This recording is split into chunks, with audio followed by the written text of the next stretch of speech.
Então nós vamos falar das noções práticas de espiritismo e vamos falar dos espíritos. Essa primeira parte foi tirada do livro Principiante Espírita.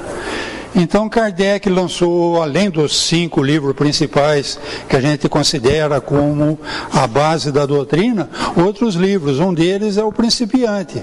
O Principiante é um curso preparatório para quem está se interessando no Espiritismo, tá? Epa! Desculpem.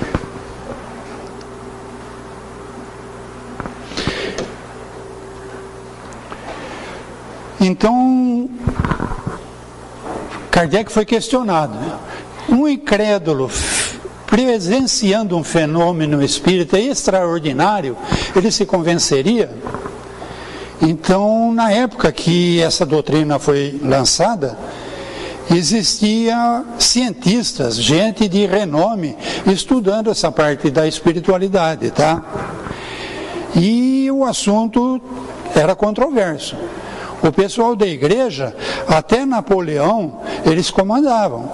Era o Papa que coroava os imperadores, os reis da Europa. Napoleão, quando... Vocês sabem que teve a Revolução Francesa, eleição para escolher, aí Napoleão voltou a ser imperador. E ele fez um gesto simbólico. Quando o Papa chegou com a coroa para coroá-lo, ele tirou a coroa da mão do Papa e ele mesmo pôs na cabeça dele. Então ali estava definindo a igreja até aqui, daqui para frente a coisa é outra. Então nessa época aí, Kardec, por exemplo, o professor Rivail, que ele não era Kardec ainda, ele tinha 35 anos de estudioso da magnetismo animal, tá? É uma ciência desenvolvida pelo Franz Anton Mesmer, que ficou esquecida. É justamente você curar as pessoas com imposição de mão, esses dons que a Rosângela falou com a gente, isso tudo vinha sendo estudado pelos cientistas, mas parou, isso não dá lucro. Imagina curar com imposição de mão. Eu vou vender remédio para você e vou ficar rico com a indústria farmacêutica. Assim como aconteceu com a homeopatia. A homeopatia parece que começou a mostrar sua eficácia e tem gente se interessando pela homeopatia. Mas o magnetismo não, tá? Até hoje a ciência deixou isso de lado. Então esses cientistas na época falaram assim, mas se eu for num centro e ver uma manifestação fenomenal, extraordinária, eu vou me convencer. Então eles dizem, errado. Se não admite a existência da alma ou do espírito no homem, não admitiriam fora dele. Negando a causa, negariam o efeito.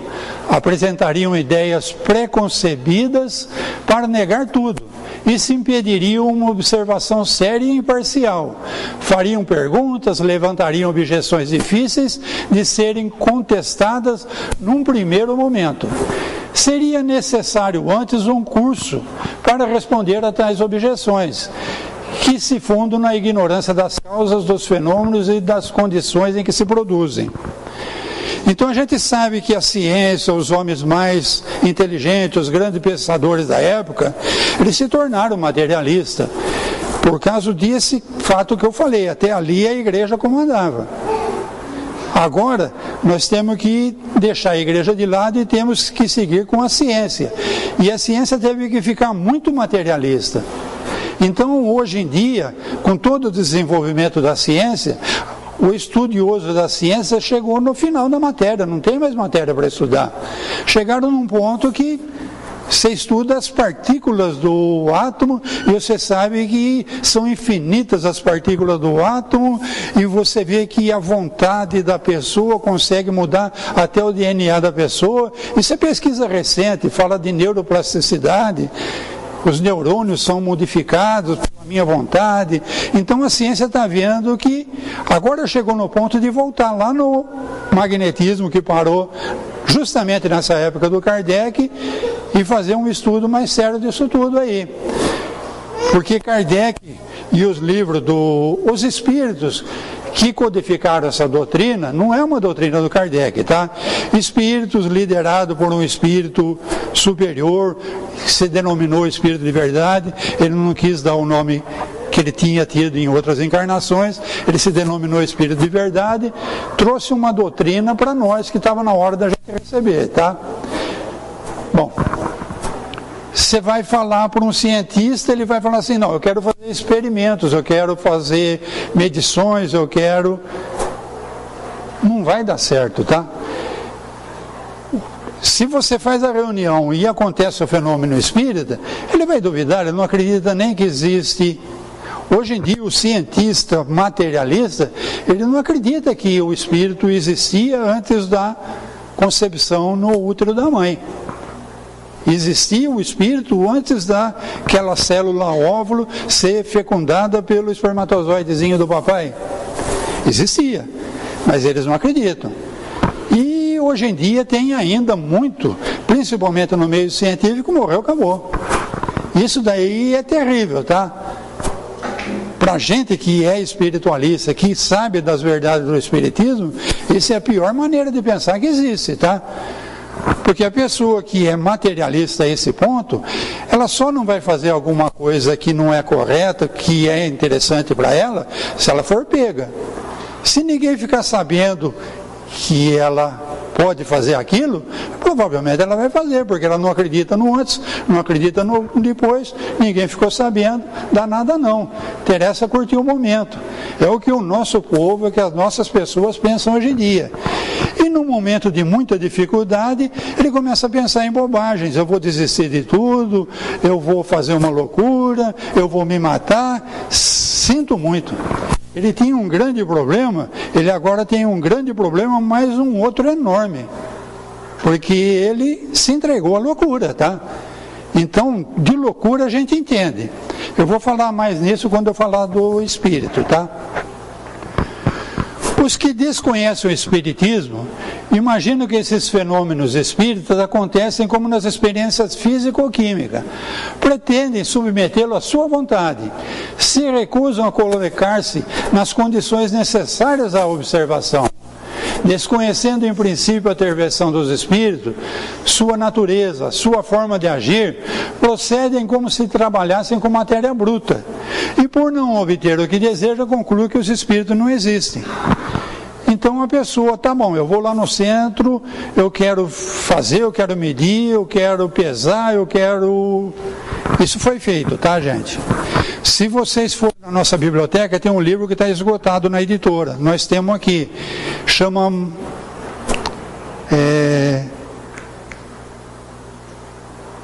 Espiritismo e Animismo e Espiritismo, do Alexandre Aksakov. Esse russo aí, ele, no meio dos cientistas da época, ele fazia a ata das reuniões. Então eles faziam reuniões onde a médium fazia materializar um espírito, eles acorrentavam a médium, eles punham a médium em cima da balança, quando saiu o ectoplasma do médium, eles viam que o peso da médium caía pela metade, eles tiraram fotografia, isso tudo está aí registrado nos livros, entendeu? Mas isso aí foi só aquela fase. Isso daí não vai acontecer na vontade do cientista que vai fazer o estudo. Isso daí vai acontecer na conveniência do espírito. Então, quando a médium terminou esse trabalho, a médium e o espírito que se manifestava por ela, o cientista na época é o William Crookes. William Crookes foi um cientista que inventou o tubo catódico, a televisão antigamente de tubo, ele foi o inventor disso daí. Ele foi contratado pela rainha da Inglaterra para estudar o espiritismo, para provar que isso era uma grande bobagem, conveniência da igreja anglicana, tá? E ele se tornou um grande cientista estudioso do espiritismo. Então tudo isso está provado, está fotografado, está medido, está tudo feito aí. E quando terminou, que a médium e o espírito se despediram, olha, o trabalho está encerrado, foi muito sacrificioso tanto para o espírito como para a médium, e a nossa missão está cumprida. Então isso daí não vai precisar ser feito mais, tá? Esse é um trabalho que já está feito e está registrado. Só um parênteses, tá? Então não adianta reunir aí, por exemplo, os espíritos, hoje tal dia, tal hora, nós vamos nos reunir para estudar o espiritismo. Quem te garante que os espíritos vão comparecer? Então, antes de reunir esse grupo, você precisaria, como ele falou na questão número 1, preparar esses cientistas para eles entenderem como funciona o plano espiritual. Que os espíritos não estão aqui para satisfazer a curiosidade de ninguém. Isso daí já foi feito, já está registrado em livro, está tudo organizado já.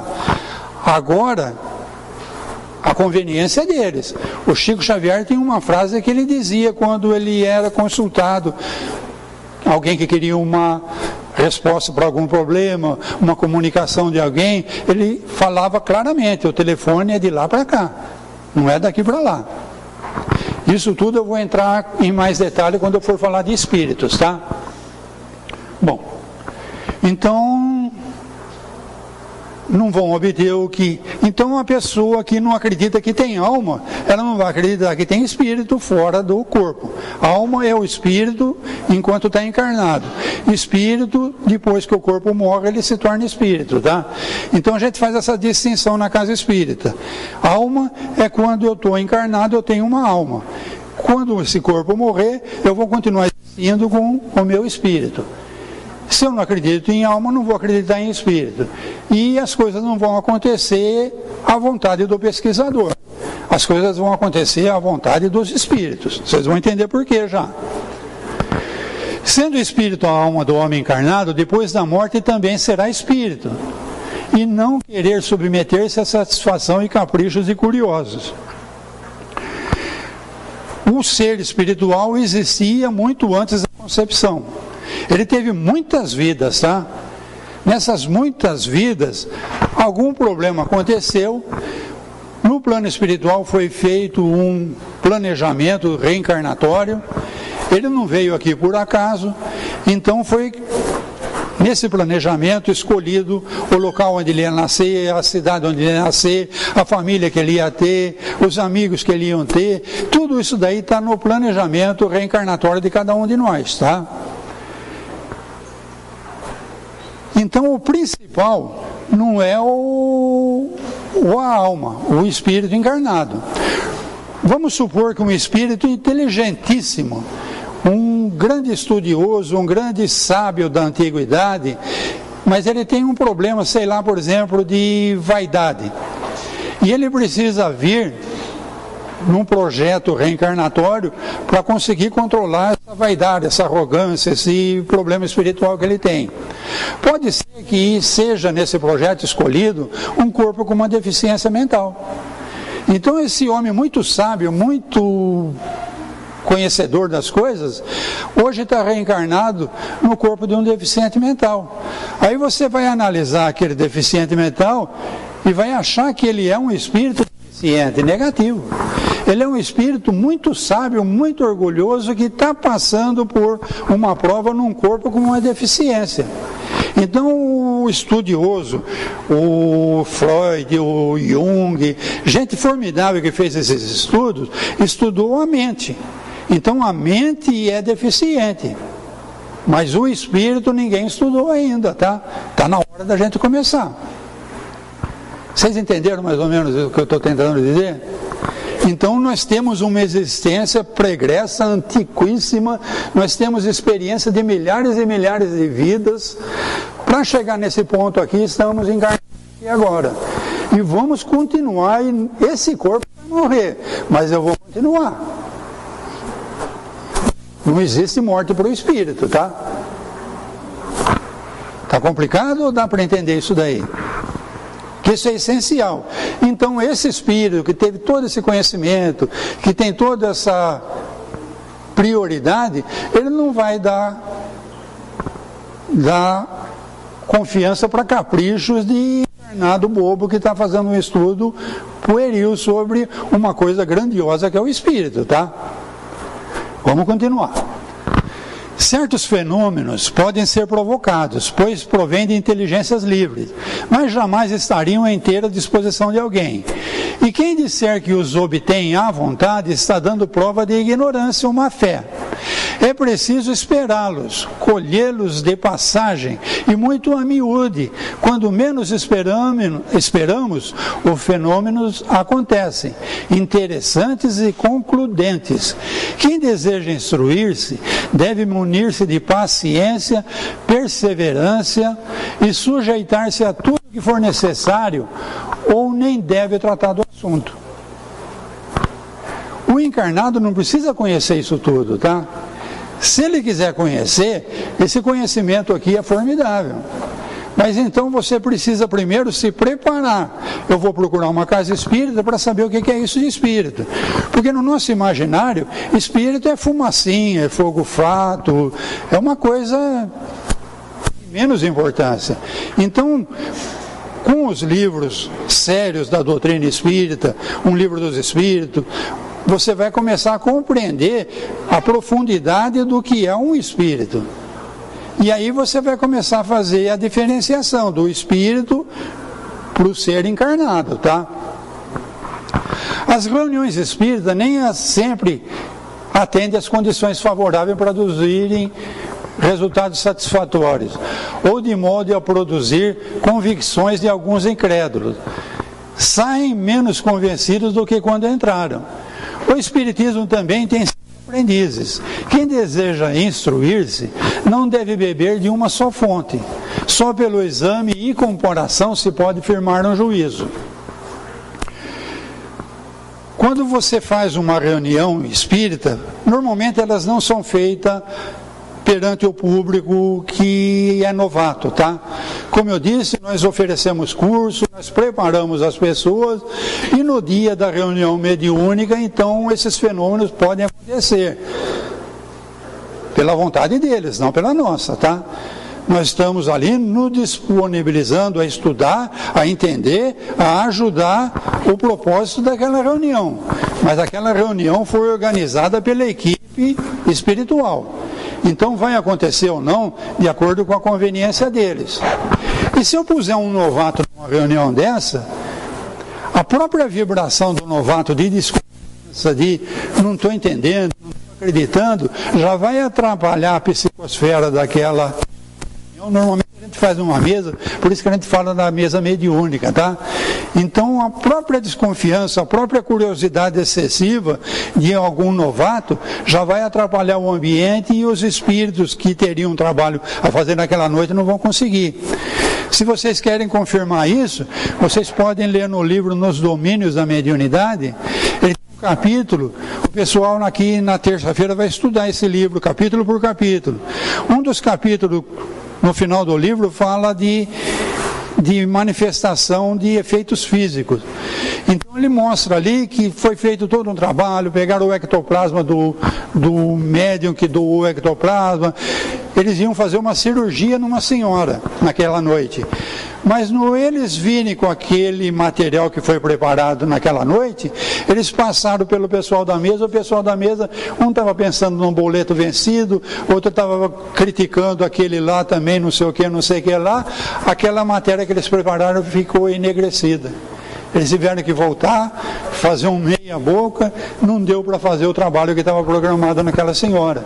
Então, para vocês verem que isso daí não depende tanto do médium, não depende tanto das pessoas. Então, por isso que ele indica que você procure mais um lugar.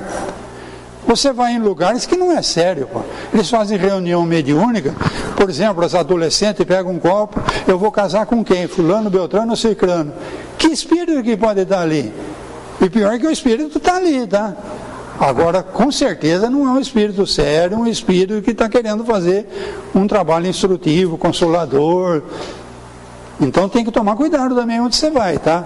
Escolher o lugar que você vai e, de preferência, vai em mais que um para ver se você está indo num lugar de estudo, de coisa séria, tá?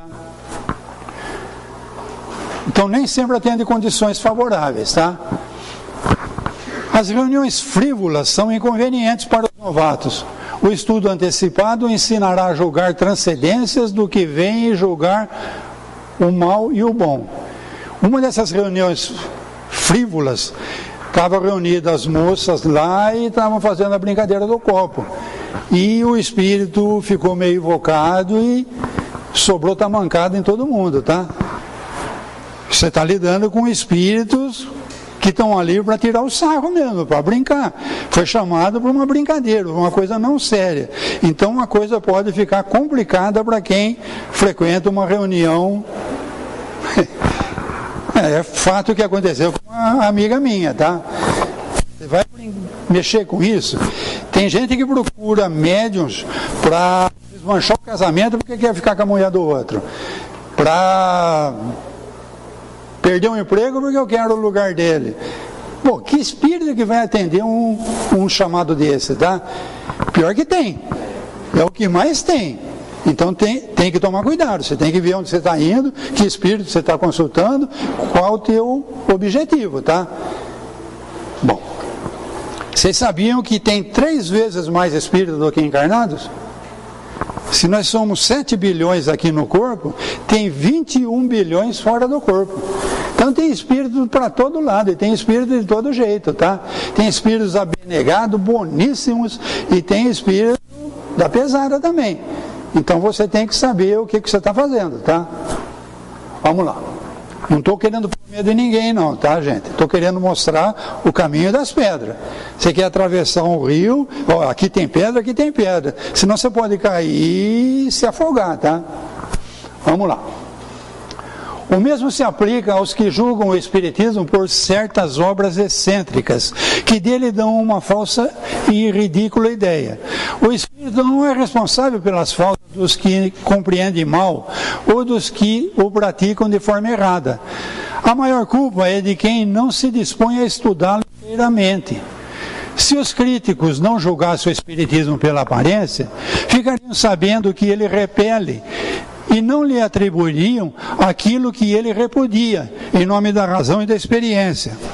Isso daqui é um problema com o romance espírita, tá? O romance espírita é formidável, gente. Ele escreve uma história, uma novela, um enredo, põe aqueles personagens todos, aquela trama, para mostrar uma lição, uma coisa da parte espiritual. Mas se eu não tenho aquela base que eu falei aqui, eu não estudei nada de Kardec, eu posso às vezes confundir o que está naquele romance, não entender o que está ali e começar a ter falsos conceitos, tá? Então o ideal é a pessoa primeiro ir na fonte, na base da doutrina, ver do que se trata. Aí ela vai curtir um romance espírita, tá? Não estou metendo pau, tá? Sou dono de livraria, vendo romance espírita, acho eles formidáveis. Você pega um romance da Zíbia, por exemplo, ela escreve uma bruta de uma novela, mas num ponto ela falou do Livro dos Espíritos, no outro ponto ela falou do Evangelho segundo o Espiritismo, mas o ideal era que eu, antes de ler o romance, tivesse lido o Livro dos Espíritos, tivesse lido o Evangelho segundo o Espiritismo, eu iria tirar muito maior proveito daquele romance, tá? Espiritismo, então, pode ir. Bom, tá bom aí, tá? Então, qual é a importância do estudo do Espiritismo? Nós estamos lidando com coisa séria. Espírito existe antes do eu ser fecundado. Espírito teve milhares e milhares de vidas antes de eu ser fecundado nesse corpo aqui. Então, espírito é uma coisa que vai continuar existindo mesmo depois que eu morrer. Então, é uma coisa muito importante e eu preciso estudar isso daí. E até agora, a nossa ciência, pelo menos, está começando, está engatinhando, tá? Estão começando a estudar isso. Tem vários cientistas espíritas retomando esses estudos, tá? Nós estamos numa época de usar isso daqui por ciência, não por religião, tá? Que é religião, mas é ciência. E a parte científica estava morninho, tá?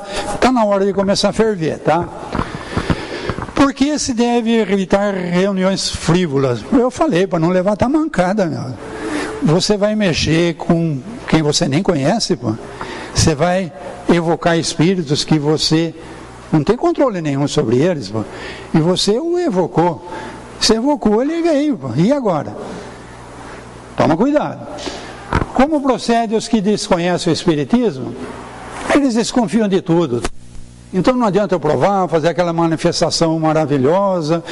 O cara não acredita nem em alma, como é que ele vai acreditar em espírito, tá? Então o que são espíritos? Os espíritos são a alma dos que viveram na terra ou em outros mundos. Jesus falou, há muitas moradas na casa do Pai. Então nem todos que estão aqui hoje se originaram aqui. Muitos de nós podem ter vindo de outro mundo, tá? Hoje em dia nós estamos numa escala que Kardec classificou em 5 degraus. Tem os mundos primitivos, onde o homem é muito primitivo mesmo, entendeu? Ele ainda coleta, ele caça, ele faz guerras, ele é muito primitivo mesmo. Um segundo nível que é o nosso. Provas e expiações. E nós estamos em via de um terceiro degrau, que seria regeneração. Se precisamos entrar em regeneração, é porque somos todos nós degenerados, tá? Em algum momento nós fomos criados simples, ignorantes e perfeitos. O Pai, quando criou no 6º dia, ele viu que era muito bom, entendeu? Aquele foi a obra-prima de Deus, o espírito humano. Quando ele era muito ignorante. Mas nessa escalada aí, ele adquiriu problemas. Se vocês pegarem o Evangelho, quase todas as páginas ele vai falar do orgulho. E você vê muita gente orgulhosa no nosso meio e que continua fazendo muita bobagem. Então, foi necessário reencarnar uma programação reencarnatória no mundo dessa categoria nossa para controlar problemas que nós desenvolvemos lá na pátria espiritual nesses milhares de vidas que tivemos, tá? Então, nós estamos aqui ligados a um corpo. A turma fala, estou aqui para ser feliz. Ok, para ser feliz eu tenho que controlar alguns problemas espirituais que eu apresentei quando eu era espírito. Aí eu vou ter condições de ser feliz. Então você pega, por exemplo, um Chico Xavier. Você fala aquele mineirinho datilógrafo lá de uma repartição em não sei o que, Leopoldo, cidadezinha lá de Minas, aquele homem era um espírito elevadíssimo. E ele era muito feliz dentro da simplicidade dele, tá? Então, como a gente viu a Rosângela falar, a felicidade não está naquela graduação que eu fiz, naquele dinheiro que eu ganhei, naquilo que eu comprei. A felicidade é outra coisa, tá? Para mim aprender isso, eu preciso dessas lições que eu estou tendo aqui no mundo de provas e expiações. Vamos lá. Quem admite a existência da alma sobrevivendo ao corpo, isso daí ele está falando com os católicos, tá? O católico acredita que a alma vai continuar existindo depois da morte do corpo. Eles oram pelas pessoas, acendem velas e tudo mais. Então eles admitem espírito. Se o corpo morreu e a alma continua existindo, o que continua existindo é um espírito. São como nós, tem um corpo fluídico, invisível em estado normal. Durante a vida, unida ao corpo, a alma tem duplo envoltório, um pesado, grosseiro e destrutível, e um corpo fluídico, leve, indestrutível, o perispírito. Então, se vocês pegarem no primeiro capítulo da Gênesis de Moisés, vocês vão ver lá que no 6º dia, nós o criamos à nossa imagem, nossa semelhança. É Deus criando o homem. Se o mundo nem existia, Deus não pertencia ao mundo. Se o homem foi criado à imagem e semelhança de Deus, o que foi criado foi o espírito humano, tá? Aí no 2º capítulo da Gênesis de Moisés, vocês vão ver lá, tomou do limo da terra, formou um corpo e deu a ele um sopro de vida. Então teve 2 criações. Então vocês lembram lá que aquele ser espiritual, perfeito, criado, simples e ignorante, deu problema. Vocês veem na Gênesis de Moisés, que uma hora lá o Adão se esconde de Deus porque ele percebeu que estava nu. Animal nenhum percebe que está nu, pô. Por que o homem inventou essas bobagens todas aí? Então foi necessário uma segunda criação, porque o espírito do homem, com o livre-arbítrio, deixou de ser simples e ignorante e passou a apresentar problemas espirituais, tá? Então, o primeiro, o perispírito, é criação divina, imagem e semelhança de Deus.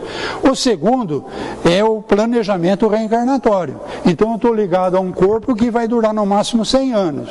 E vou voltar a ser espírito que eu sempre fui. Está claro até aqui? Vamos lá. A alma conserva o corpo fluídico, o perispírito. A morte liberta o espírito. Então nós estamos presos num corpo de carne, tá? Só que toda noite a gente consegue se desdobrar.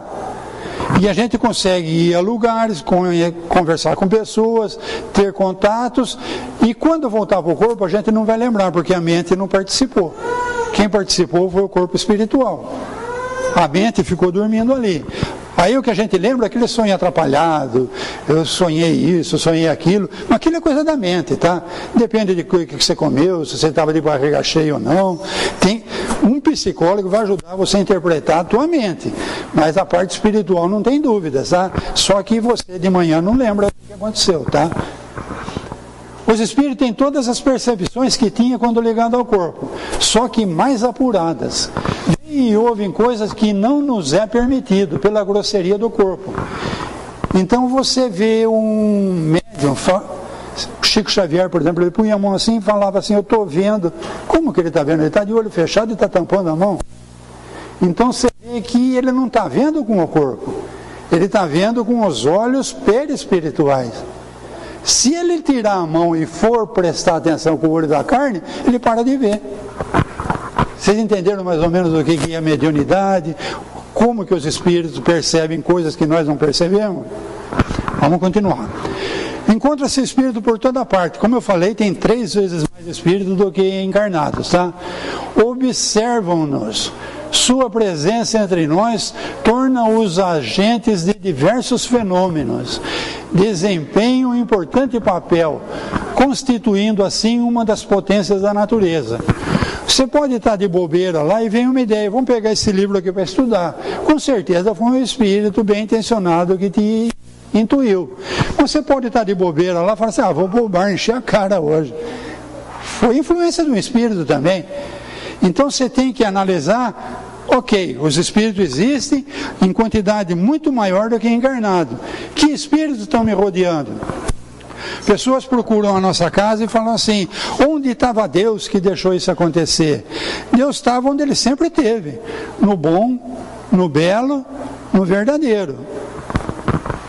Se eu não estou no bom, eu estou no mal. Deus não está no mal. Se eu não estou no belo, eu estou no feio. Deus não está no feio. Se eu não estou no verdadeiro, eu estou no mentiroso, no enganoso. Problema meu. Então eu tenho livre-arbítrio. Eu escolho onde eu vou estar. E eu escolho com quem eu vou estar. Então você me diz com quem anda que eu te digo quem é. Aí o Emmanuel falou por Chico. E você me diz quem é que eu digo com quem você anda, pô. Tá? Então a gente tem que no fundo, analisar a gente mesmo. Onde eu estou indo, com quem eu estou indo, aonde eu quero chegar. Então é muito importante o estudo do Espiritismo, tá? A experiência comprova que os espíritos conservam os afetos sérios que tinham na Terra e se alegram de estar ao lado dos que amam e se mostram indiferentes aos que lhes voltam indiferença. Muitos que nos procuram aqui têm saudades de alguém que perdeu entre aspas, tá? Alguém que se libertou do corpo e está na pátria espiritual agora. Então as pessoas sentem saudade, mas não tem problema, de noite você sai do corpo, meu. Você pode encontrar com ele. Peça ao teu mentor, essa noite no desdobramento do corpo, vocês sabiam que vocês têm um mentor, um anjo guardião, que fica muito satisfeito em poder ajudar a gente. Então você pode pedir a ele, hoje à noite, quando eu desdobrar do corpo, eu gostaria de encontrar aquela pessoa que foi muito querida, que eu tenho muita saudade. De manhã você não vai lembrar se encontrou ou não. Não vai lembrar. Mas aquela saudade, aquela coisa que machucava, começa a aliviar, tá? E você pode pedir para o teu mentor, para ir para um grupo de estudo, para ir para um hospital fazer uma cura do corpo, você pode pedir muita coisa antes de dormir para o teu mentor, tá? E tenha certeza, tenha fé, tenha esperança que vai acontecer. Só que de manhã você não vai lembrar, mas as coisas começam a se encaixar e se encaminhar. Então, concluindo, como deve conduzir-se quem deseja instruir-se seriamente na doutrina? Então, primeiro de tudo, fazer um estudo, ver o que é isso. Eu aconselho quem está começando o livro que é o Espiritismo. É outro livro que não é um dos 5 da doutrina de Kardec, mas nesse livro ele responde perguntas de um padre, de um que não acredita em nada e de um grande inimigo que ele tinha do Espiritismo. É um livro de perguntas e respostas também. Eles vão fazendo perguntas e o professor Rivail, o Allan Kardec, vai respondendo o que é o Espiritismo. É um bom começo, excelente começo, tá? Quais os elementos essenciais, materiais e espirituais que formam o homem? Então, nós, homens, somos um corpo de carne, que começou lá no útero da mamãe, o dia que o espermatozoide juntou com o óvulo, formou a célula ovo. Nesse dia, um espírito com muitas existências sofre um processo de miniaturização, vai perder a memória e vai se ligar àquela célula ovo. E aquela célula ovo começa a se reproduzir e forma um bebê. Ser humano. Não forma mioma, não forma nada estranho não, porque está ligado a um espírito imortal, tá? Quais os elementos essenciais? Eu já falei. Qual a diferença entre a alma e o espírito? Então, a alma é o que nós temos quando estamos no corpo.